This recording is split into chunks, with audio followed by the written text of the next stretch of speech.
Taxi డ్రైవర్ల నిరసనతో Alipiri దద్దరిల్లింది. Private వాహనాలు తిరుమలలో తిరగనీయకుండా అడ్డుకోవడంతో వారు ఆందోళనకు దిగారు. ఒక టాక్సీ డ్రైవర్ గొంతు కోసుకుని ఆత్మహత్యకు పాల్పడ్డాడు. దీంతో డ్రైవర్లను అదుపు చేయడానికి పోలీసులు నానా ఇబ్బందులు పడాల్సి వచ్చింది.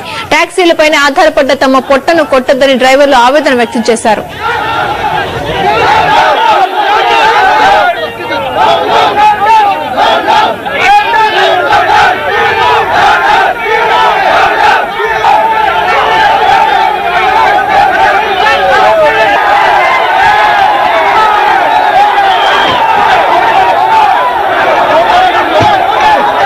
పెట్టిన తర్వాత కూడా మేము ప్రీపెయిడ్ వేసుకునే కింద దిగుతాము. ఇవన్నీ కాకుండా మళ్ళీ రూట్ మీద ఆడ తిప్పకూడదు టాక్సీలు, మేము దేవస్థానం బండ్లు పెట్టి తోలుకుంటామన్నారు. మేము ఇన్ని వేల మంది డ్రైవర్లు జీవనోపాధి జీబులే మాకు. ఇవన్నీ కాదని పార్కింగ్ లో పెట్టేసి జనసంచారం లేని చోట పార్కింగ్ ప్లేస్ ఇచ్చి పార్టీ వస్తేనే ఎక్కించుకుపోండి, లేదంటే మీరు జీబులు తిప్పద్దన్నారు. మేము కింద లోడ్ చేసుకోవాలంటే ఒక బాధ, చెకింగ్ పాయింట్ లో కోసం ఓపెన్ ఉండండి ఒక బాధ, పైకి వెళ్తే ట్రాఫిక్ పోలీసు వాళ్ళు ఒక బాధ. మాకు ఎన్ని బాధలున్నాయి.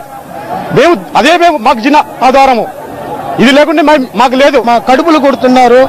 ప్రతి ఒక్కరికి జీవనోపాధి ఈ తిరుమల అవుతే ఆ శ్రీమన్నారాయణ దగ్గర ఎందరో వచ్చి బతుకుతున్నారు. మాకు కావాల్సింది బతుకు తెరువు. ఆ బతుకును మీరు చూపించారంటే మేము బతకగలుగుతాం. లేదనుకుంటే ఇక్కడనే ఆత్మహత్య చేసుకొని ఇదే టోల్ గేట్ లో శ్రీమన్నారాయణ దగ్గర కళ్ళు మూస్తామని నేను చెప్తున్నా.